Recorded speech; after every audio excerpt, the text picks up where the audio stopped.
Kalau misalkan nanti ada yang mau bertanya di tengah-tengah, ada yang mau memberikan reaksi, itu sangat dibebaskan ya.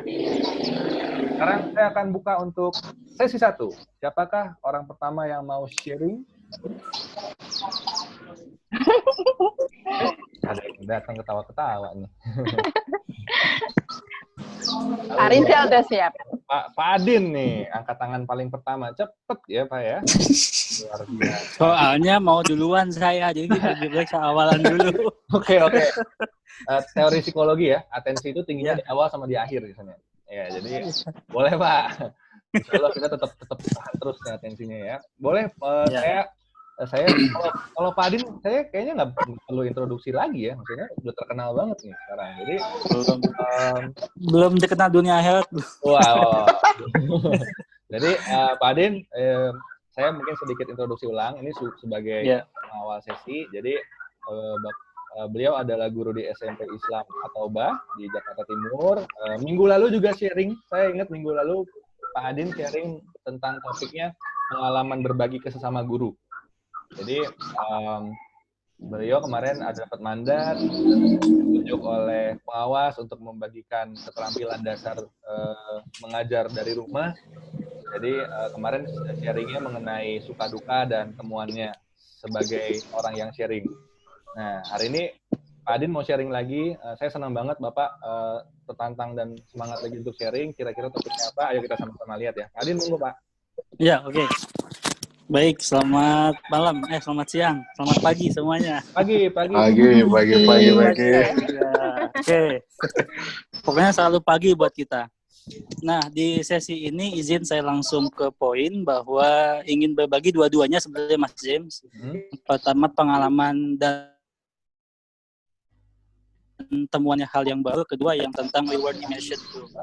Untuk yang bagian pertama, saya tadi pagi, karena saya ada kelas dengan anak saya yang biasanya menggunakan skenario-nya itu adalah Telegram, kemudian Zoom Meeting, Google Classroom, dan Photos. Kali ini saya ubah Zoom Meeting menjadi Google Meet. Saya mau mencoba pakai Google Meeting. Karena dengan akun G Suite yang saya punya, itu kan bisa unlimited ya. Bisa unlimited conversation dengan siswa.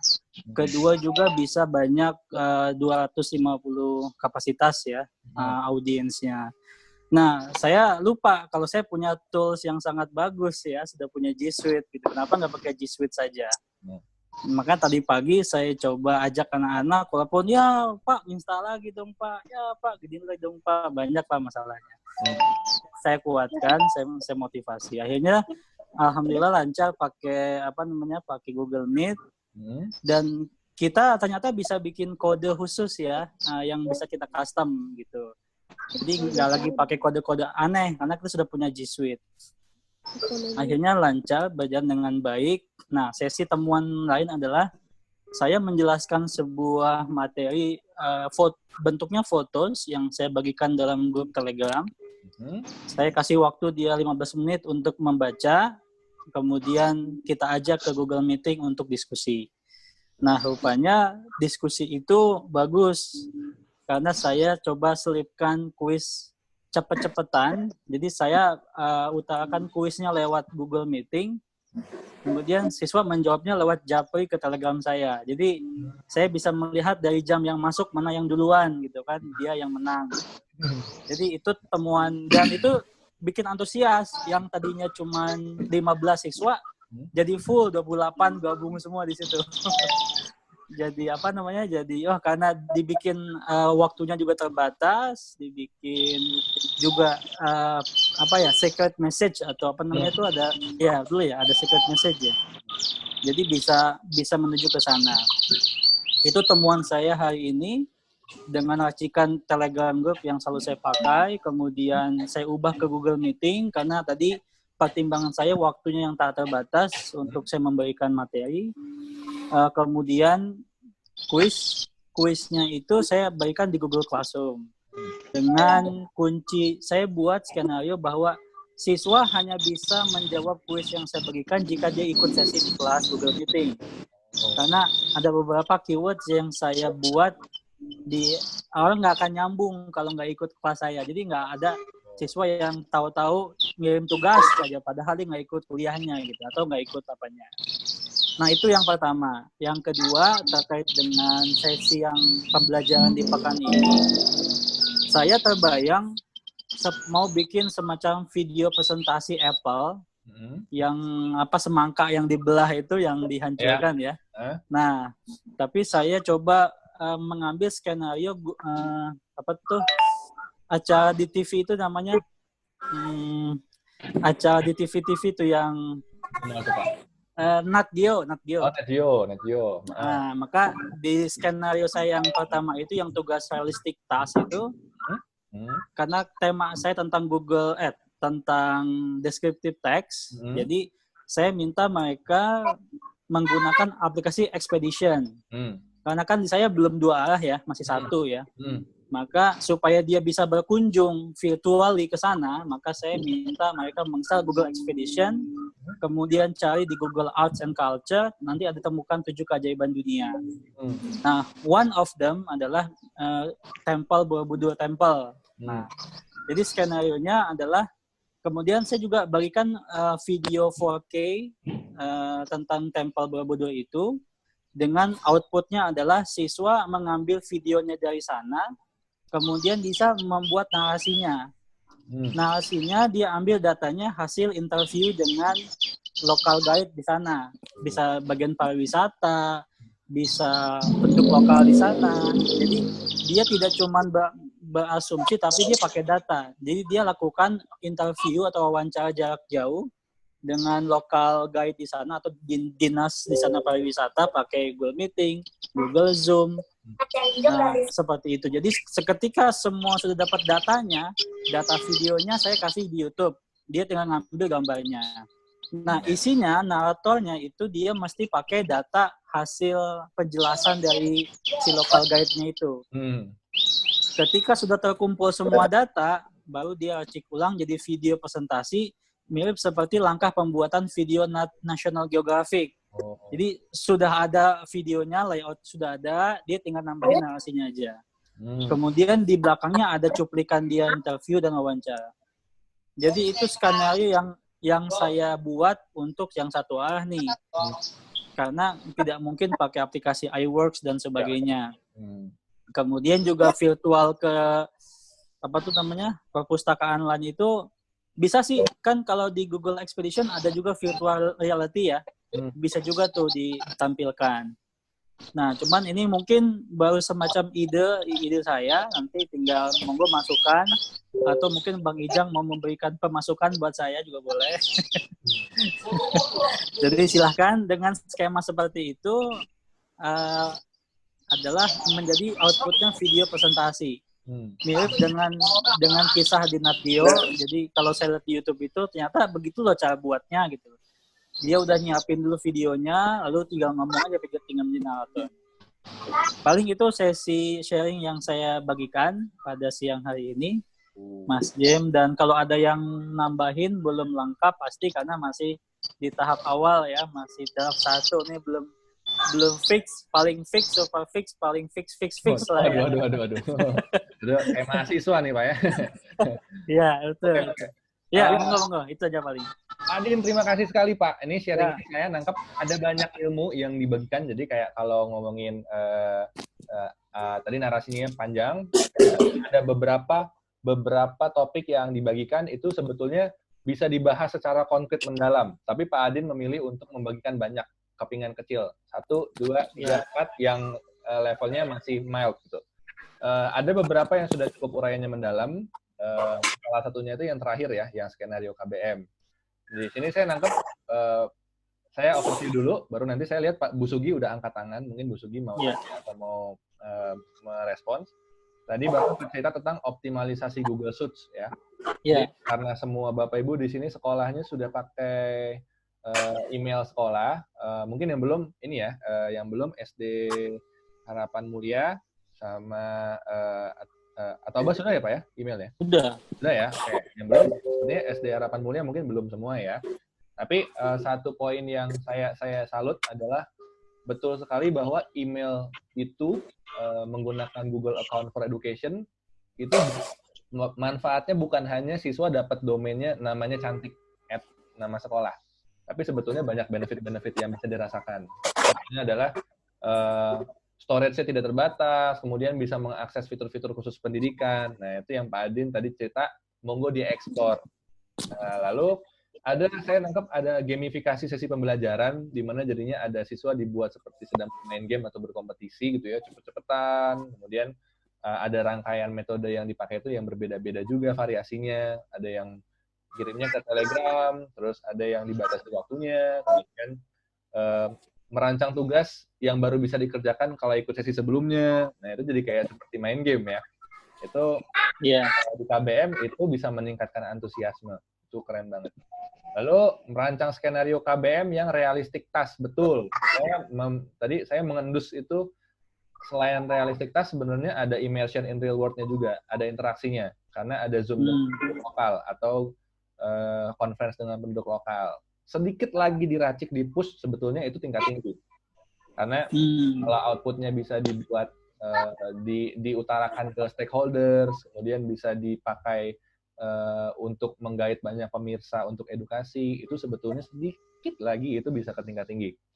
Tapi saya paham bahwa pertimbangan Bapak ada keterampilan teknis yang dituntut dilakukan murid itu dicoba untuk ditekan seminim mungkin karena suara, tidak pegang alat yang mumpuni, ada variasi-variasi lain. Jadi saya paham ini Pak Adin juga mencoba untuk menyesuaikan sepas mungkin gitu ya.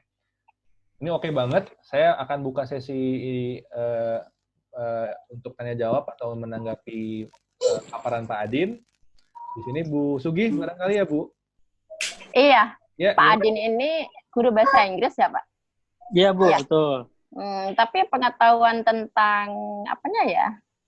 Ya, pokoknya pengajaran dengan apa ya, alat-alat belajar itu keren banget gitu. Itu gimana? Kan Mas Jim, ada Mas Jim. Oh gitu. Bukan. Saya juga ada Mas Jim, tapi nggak bisa. Ya Mas Jim ya. Yang belajar Pak Adin. Saya. Gimana dong? Pengalamannya gimana bisa begitu? Oke, Pak. Monggo Pak. Pengalaman saya sih sebetulnya Bu, kalau saya agak sombong dikit boleh ya Pak ya? Wah, jadi yang buat akun Google Suite pun saya sebetulnya di sekolah ya Mas Jim ya. Jadi 2018 saya sudah membuat, waktu itu belum kenal WebSys. Cuman saya punya keterbatasan yaitu dalam sisi ngobrak-ngabrik website. Ada satu sisi yang saya mentok yaitu meng-copy paste cPanel. Jadi kalau mau di-approve sebagai akun G Suite, kita harus buka website sekolah, kemudian copy cPanelnya dipaste di sana. Nah, itu saya nggak bisa. Akhirnya saya coba minta teman yang memang jurusannya di sana, hanya untuk membuka itu untuk copy paste. Nah, jadi 2019 baru kenal WebSys, masuk ke sekolah saya. Pas ditanya, udah punya akun G Suite? Sudah. Wah, yang bikin siapa? Saya dong. Wah. Nah, sebetulnya cuma satu modalnya Bu, yaitu pengen tahu dan pengen lebih dari yang lain. Jadi saya apa ya yang membuat saya istimewa itu apa gitu loh. Kalau saya nggak menambah pengetahuan, saya nggak membuat saya makin berkilau ya apalagi gitu loh. Karena kan saya kan sekolahnya sekolah kecil ya Bu, cuman 100 siswa semua angkatan. Iya, tahu saya daerah Pulomas. Iya. Saya orang Jaktim, Mas. Saya tinggal di Jaktim. Iya. Ternyata. Nah, jadi saya harus bikin.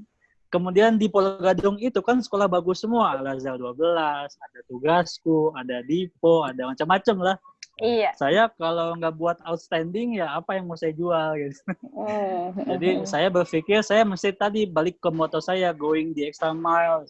Saya mesti berbuat lebih gitu Bu, bahkan sampai begadang sampai malam WA TG Mas James tanya itu. Kuncinya cuma 2, saya googling sama YouTube, udah Bu, 2 itu doang. Saya mau bisa apa, yang penting saya tahu kunci, saya tahu kata kuncinya. Saya ingat ketika meeting sama Mbak Jana dibilang, Pak Adin suka ngedit video, suka. Saya tanya, yang bagus apa Mbak? Lumafusion. Langsung saya tuh. Langsung saya langsung beli cari, akunnya, langsung saya beli akun, langsung saya googling segala macam. Kata Brandnya jangan dulu deh, pakai iMovie dulu aja katanya. Saya nggak mau yang nanggung, mau yang langsung. Ya. Jadi karena emang tinggi sekali rasa ingin tahu saya, Bu. Jadi didorong dengan kemampuan bahasa Inggris kan memudahkan ya dalam kita membuat tutorial. Gitu, Bu. Saya tambahin ya, Bu. Jadi poin saya kalau saya rangkum sebetulnya Adin ini termasuk orang yang sebelum ketemu Websis juga sudah ngoprek sendiri. Jadi ibarat katanya ketemu Websis tuh kayak ini nih gitu. Jadi, karena kami punya panduan yang pasti selama ini klik. Jadi kami sangat terbantu karena pada dasarnya Pak Adin itu pembelajar yang mandiri memang. Jadi modal ngopreknya tinggi sehingga kalau dia nggak ada bahan aja ngoprek sendiri, kami kasih bahan kami itu ditelannya cepat. Jadi makanya waktu pertama ketemu, GAVE-nya udah jadi. Kerjaan kami berkurang setengah tuh Bu di awal. Nggak usah bikin nunggu nih. Iya. Terus ada momen di mana saya mau ada Pak Adin tuh rutin mengutarakan kebutuhan. Biasanya saya butuh ini, saya butuh ini, saya butuh ini. Beliau paling cuma minta namanya aja. Saya mesti cari apa? Saya mesti bukanya yang mana? Kami cukup kasih nama, biasanya beliau langsung ngoprek sendiri, bahkan sebelum kami nyiapin panduannya. Jadi, satu hal yang saya highlight bahwa going extra mile itu saya ACC sih, saya konfirmasi betul. Biasanya orang bisa jadi kesannya kan kayak, ini kok nyombong amat, tapi saya setuju kalau Pak Adin itu, Bapak berhak sih Pak, effort Bapak itu menunjukkan Bapak itu betul-betul belajar yang luar biasa. Jadi saya benar-benar kagum sih di titik ini yang kayak betul agresif dalam belajar. Saya pakai kata agresif tuh buat Pak Adin tuh cocok. Agresif banget belajarnya. Jadi ini Mas Jam satu lagi nih. Saya buka di sini. Saya nekat jadi Apple Teacher sama Google Certified itu karena lihat profil LinkedIn-nya Mas James. Saya lihat profil dia, loh kok ada Apple Teacher, loh kok ada Google Certified Educator, itu apa gitu loh. Saya sebelumnya nggak tahu, lalu saya cari tahu, saya googling, saya baca, saya YouTube segala macam, jadilah dapat dua sertifikat itu. Ya. Cuma dalam 1 bulan. Benar-benar, saya ingat di satu poin yang saya juga ingat itu adalah Websis itu membantu sekolah Bu Sugi untuk ambil sertifikat. Jadi kami akan nemenin guru-guru itu dengan variasi seperti apapun, ayo kita ujian semuanya bisa dapat ya, tapi ikutin programnya ya. Pak Adin itu sampel guru yang tidak kami temenin tapi jadi. Jadi Apple Teacher dan Google Certified Educator-nya itu mandiri. Itu agak nekat menurut saya sih. Maksudnya Google Certified Educator itu kalau gagal itu bisa ngulang tahun depan. Iya. Jadi akhir turun. Kalau Apple Teacher itu memang bisa diulang-ulang. Tapi kalau Google Certified Educator itu pokoknya gagal kan bayar sendiri. Terus kalau ujiannya full bahasa Inggris, harus nyalain webcam, ada monitor dari Google-nya. Jadi full picture gitu. Biasanya ujiannya udah mulai bikin JPR gitu. Dan kalau gagal beli lagi, harus bayar lagi, ngulang lagi. Yang pertama tuh kalau nggak salah 1 bulan, terus yang kedua tuh 6 bulan, yang ketiga itu baru bisa lakukan. Jadi waktu Pak Adin bilang, Mas Jim, saya mau ujian nih. Wah, itu yang dalam Pak, Bapak bayar, Bapak gimana nih Pak? Gitu. Jadi, tapi Bapak Adin ya berani. Saya berani kok, ini saya udah belajar. Good luck Pak. Dan jadi beneran. Jadi soalnya gini, Mas Jim, di Alpus 1 itu ada teman yang kemampuannya tuh kayak Pak Adin. Perbedaannya kalau Pak Adin itu mau mengungkapkan kelebihannya gitu. Kalau teman saya itu kurang. Jadi kalau saya tanya baru keluar semua. Kalau nggak ditanya ya enggak. Gitu. Saya tahu yang mana ya Bu. Tahu nggak? Tahu. Pokoknya dia tuh kayak kamus kita gitu. Khususnya orang yang seusia saya yang udah gaptek itu. Pokoknya saya punya ide, dialah yang mewujudkan. Tapi ya itu kurang sharing dia. Kalau nggak ditanya enggak. Kalau Pak Adin kayaknya mau show me. Kalau saya cari panggung yang benar gitu ya. Cari panggung. Saya tuh gatel Bu, gegetan pengen berbagi sebetulnya. Pengen ngebagi gitu. Gatelnya Pak Adin tuh selain emang karena gatel pengen berbagi, saya tahu Pak Adin tuh dapat manfaat dari berbagi sebenarnya. Berasa jadi hatamnya, berasa temen juga jadinya akan memberikan umpan balik yang sama dong, karena saya bagi, teman juga pasti bagi saya. Iya, betul. Saya rasa manfaatnya beliau sangat rasakan, makanya beliau rajin banget bagi gitu. Iya, karena saya itu ingin selalu dibutuhkan, Bu. Waduh. Who am I? Gitu. Iya. Who am I? Bu Sugi, tapi saya paham Bu, maksudnya ada momen dimana kayaknya saya ngerasa saya nggak berani berbagi karena kayaknya yang saya bagi nggak bisa banyak deh. Ada orang yang kayaknya bagi apa ya? Saya kayaknya kok standar nih keterampilannya. Sebenarnya justru Bu, kalau misalkan menunjukkan satu perilaku berbagi meskipun kita nggak punya banyak, biasanya nanti seperti yang topiknya kemarin, Pak Adin, saya ingat kata kuncinya. Saya jadi tertantang nih untuk nyari apa lagi ya di sini ya. Iya. Jadinya itu bisa menstimulus semua orang, ibu juga termasuk, misalnya ibu punya pemikiran seperti itu, untuk saya bagi aja. Saya nggak perlu pikirin ini seberapa ini bisa mengubah hidup orang, nggak harus juga sih gitu. Tapi ini bermanfaat buat saya lagi kok baliknya. Sebenarnya itu kayaknya bisa jadi mindset yang bagus untuk ditanamkan ya untuk semuanya ya gitu ya. Tapi terima kasih banget nih Bu Sugi, ini refleksi yang munculnya setelah Ibu pancing. Jadi Pak Adin kok bisa? Iya, menurut saya ini tuh yang baik banget untuk ada di semua orang. Terima kasih Bu Sugi. Sama-sama. Everybody have to show up ya Pak ya. Iya, everybody have to show up, betul. Saya setuju tuh. Pak Adin juga pasti setuju banget, beliau yang justru ini. Iya dong. Ya. Terima kasih Pak Adin, terima kasih Bu Sugi. Ini sharing sesi satunya seru banget. Saya udah bilang seru banget karena sudah segini seru. Saya bikinin catatannya kan ini, saya bikinin rangkumannya, ini seru banget, panjang dan banyak. Jadi saya rangkum lagi. Saya akan rapikan, saya akan kirimkan bersama dengan videonya. Jadi nanti Bapak Ibu yang lain yang ketinggalan juga bisa nyimak lagi.